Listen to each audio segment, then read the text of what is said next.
Welcome back. This is Global Perspectives, where we examine global events through new lenses.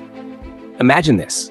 What if the government blocked your main ways to communicate, your social media, and suddenly tens of thousands of young people poured into the streets in protest? That's happening now in Nepal.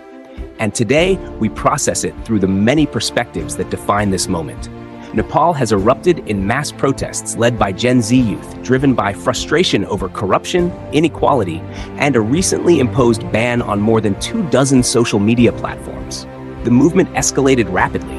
Government buildings, politicians' homes, including luxury hotels, were set on fire. At least 19 to 34 people have died, over 1,000 injured, and public outrage forced the government to resign. The social media ban was eventually lifted, and now protesters demand deep political reforms, transparency, and an interim government. From a perspective standpoint, here's something to think about. When young people lead a movement sparked by online censorship and corruption, is the lifting of a ban enough, or do they need structural change? Share your perspectives below. What do you believe Nepal needs most right now?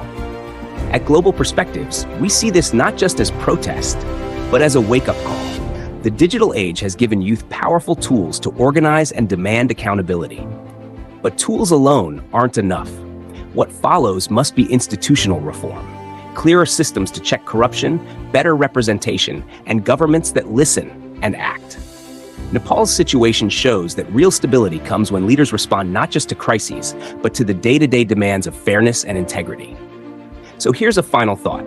Can a society truly reset if the old power structures resist real change, even when public outcry is massive? Thanks for watching Global Perspectives. If this gave you fresh insight, please like, comment, subscribe, and hit that notification bell so you never miss our deeper looks at world events. Until next time, keep questioning, keep exploring, and keep sharing your perspectives.